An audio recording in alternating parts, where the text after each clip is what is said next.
Hello friends, मैं राहुल त्रिवेदी आप सभी का स्वागत करता हूं आपके अपने यूट्यूब चैनल शिक्षा संकल्प एकेडमी। आज हम लोग शुरू करने वाले हैं क्लास 10th के मैथमेटिक्स के सबसे इंटरेस्टिंग टॉपिक, इंटरेस्टिंग चैप्टर समांतर श्रेणी।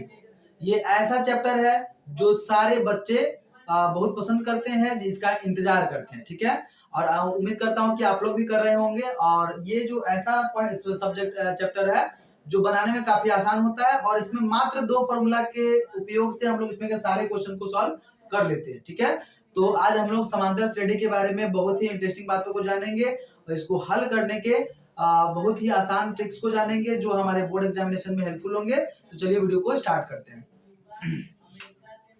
सबसे पहले बात है समांतर श्रेणी, है ना। चैप्टर का नाम है समांतर श्रेणी। इसको अगर हम लोग इंग्लिश में कहें तो अरिथमेटिक प्रोग्रेशन बोलेंगे। क्या कहेंगे? Arithmetic progression. ठीक है, प्रोग्रेशन, अरिथमेटिक प्रोग्रेशन। सबसे पहली बात है अरिथमेटिक प्रोग्रेशन या समांतर श्रेणी का मतलब क्या होता है। इसी को आप शॉर्ट फॉर्म में एपी भी बहुत जगह लिखा जाता है या एपी भी कहा जाता है। ठीक है, इसका मतलब क्या होता है? समांतर श्रेणी। श्रेणी का तो मतलब होता है सीरीज, है ना। कोई भी सीरीज, जैसे कि यहाँ पे सीरीज चल रही है, संख्या की सीरीज, है ना, श्रेणी। और समांतर का मतलब क्या होता है? समान अंतर पर। समांतर का मतलब समान अंतर पर। ठीक है, इसका मतलब वह श्रेणी जो समान रूप से बढ़े या समान रूप से घटे उसे समांतर श्रेणी कहते हैं। ठीक ना। आप अगर श्रेणियों को देखेंगे पैटर्न, अगर आपने क्लास 8 में 7 में पढ़ा होगा तो आपको पता होगा कि बहुत सारी श्रेणियां ऐसी होती हैं जो एक समान रूप से बढ़ती हैं या एक समान रूप से घटती हैं, और इसी श्रेणी को हम लोग क्या कहते हैं? समांतर श्रेणी कहते हैं। इसका मतलब क्या होता है? इसका मतलब है कि दो संख्याओं के बीच का जो अंतर होगा जो समान होगा सभी जगह। ठीक ना। जैसे मान लीजिए अगर हम एक श्रेणी ले लेते हैं 2 4 6 8 dash dash dash dash dash. ठीक ना। अब यहाँ पर देखिए 2 के बाद हमने कितना जोड़ा कि 2 4 आ गया, मेरे पास आ गया 2, और 4 में मैंने कितना जोड़ा कि 6 आ गया, फिर 2, 6 में कितना जोड़ा कि 8 आ गया, फिर 2। इसका मतलब आप देख रहे हैं कि सिर्फ 2 2 2 2 बढ़ते जा रहा है ना, यानी समान रूप से बढ़ रहा है। इसे ही हम कहते हैं समांतर श्रेणी। ठीक ना। एक दो और देख लेते हैं, एक दो और देख लेते हैं हम लोग। मान लीजिए 7 14 21 10 10 10 10। अगर आप देख रहे हैं यहाँ पर पहले 7 से 14 हुआ, 14 जोड़ने में मैंने कितना लगाया? 7 जोड़ा। 14 में कितना जोड़ेंगे कि 21 हो जाएगा, फिर 7 हो जाएगा। इसका मतलब क्या है? एक समान रूप से ये बढ़ रहा है। और जब भी कोई श्रेणी एक समान रूप से बढ़े या घटे उसे हम लोग समांतर श्रेणी कहते हैं। ठीक ना। एक और एग्जांपल लेते हैं 20 16 12 8 डर डर डर डर। अब देखिए क्या ये समांतर श्रेणी है? 20 से 16 आने के लिए हमको 4 घटाना होगा, यानी -4 आना होगा। 16 से 12 आने के लिए फिर -4 करना होगा। 12 से 8 आने के लिए फिर -4 करना होगा। इसका मतलब क्या है? यह समान रूप से बढ़ तो नहीं रहा है किंतु समान रूप से घट रहा है, इसलिए ये भी समांतर श्रेणी है ना। इसका मतलब समांतर श्रेणी वह है जो समान रूप से बढ़ेगा या समान रूप से घटेगा। ठीक है, अब हम लोग क्या चलेंगे तो कुछ एग्जांपल को देखेंगे जो मैंने आप ही के बुक से लिया है कि क्या वे समांतर श्रेणी है या नहीं। समांतर श्रेणी की पहचान आपको ऑब्जेक्टिव प्रश्न के रूप में आते हैं। ठीक ना। दे दिया जाता है 4 सीरीज दे दी जाती है, पूछा जाता है निम्न में से कौन एपी है, या ये भी पूछा जा सकता है कि निम्न में से कौन एपी नहीं है। बहुत बार ऐसा होगा जो क्वेश्चन आपको ऐसा लगेगा देखने में कि एपी है लेकिन वास्तव में वो नहीं होगा, और कुछ ऐसे भी प्रश्न आएंगे जो देखने में आपको लगेगा कि एपी नहीं है किंतु वह एपी में होंगे। ठीक है, तो चलिए हम लोग देख लेते हैं। जैसा कि मैंने यहाँ पर लिखा हुआ है 1 square 2 square 3 square and 4 square. क्या ये समांतर श्रेणी है, एपी है? तो इसके लिए पहले आपको देखना होगा, जांचना होगा। आपको देखने में तो ऐसा लग रहा होगा कि 1 के बाद में 2 आया है, 2 के बाद में 3 आया है, 3 के बाद में 4 आया है, समान रूप से तो बढ़ ही रहा है। इसका मतलब ये एपी तो है ही, लेकिन ऐसा नहीं है। यहाँ पे आप इसके स्क्वायर को देख रहे हैं। पहले स्क्वायर में अगर दिया गया तो पहले उसको आप हल करेंगे। 1 का स्क्वायर कितना होता है बच्चों? 1 होता है। ठीक है, 2 का स्क्वायर होता है 4, 3 का स्क्वायर होता है 9, 4 का स्क्वायर होता है 16। क्या अब ये समान रूप से बढ़ते हुए नजर आ रहे हैं?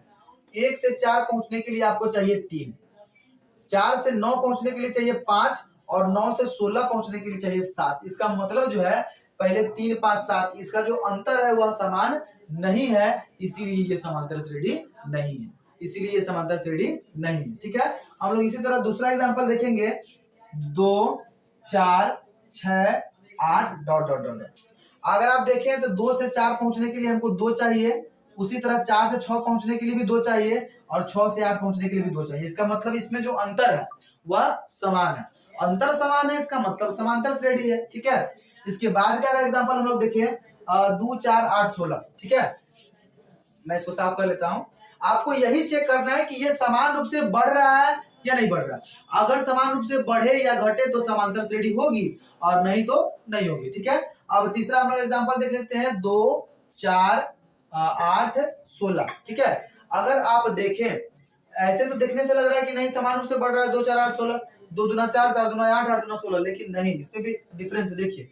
2 में 4 पहुंचने के लिए 2 होगा, 4 में से 8 पहुंचने के लिए 4 चाहिए, और 8 से 16 पहुंचने के लिए 8 चाहिए। इसका मतलब समान रूप से नहीं बढ़ रहा है। जो इसका सार्व अंतर है, जो इसके बीच का अंतर है, वह समान नहीं है, और समान नहीं होने के कारण यह समांतर श्रेणी नहीं है, यह एपी नहीं है, एपी ये नहीं है। ठीक है, अब हम लोग इसमें के इसके लास्ट एग्जांपल को देख लेते हैं, इसके बाद हम लोग थोड़ा सा कुछ नया जानेंगे। ठीक है, लास्ट इसमें दिया गया है 9 18 27 और 36। क्या ये समांतर श्रेणी है? क्या ये एपी है? ठीक है, अगर हम देखें 9 से 18 तक जाने के लिए आपको कितने चाहिए? आपको चाहिए 9। 18 से 27 तक पहुंचने के लिए कितने चाहिए? 9। फिर 27 से 36 पहुंचने के लिए कितने चाहिए? तो 9 चाहिए। ठीक है, इसका मतलब है कि यह समांतर श्रेणी है, एपी है। और उम्मीद करता हूं कि अब आप एपी को आसानी से पहचान सकते हैं कि वह एक श्रेणी जो समांतर समान रूप से बढ़े या समान रूप से घटे, उसे समांतर श्रेणी कहते हैं। ठीक है, अब हम लोग जानेंगे एपी के कुछ महत्वपूर्ण बातों को। एपी के कुछ महत्वपूर्ण बातों को जानते हैं कि इसमें एपी में कौन कौन से टर्म का यूज होता है, उसका मतलब क्या होता है, उसका अर्थ क्या होता है। ठीक है, तो चलिए जानते हैं। ठीक है, चलिए हम लोग को एपी ले लेते हैं, यही वाला एपी लेते हैं, 2 4 6 8 वाला, 2 4 6 8 dot dot dot dot dot.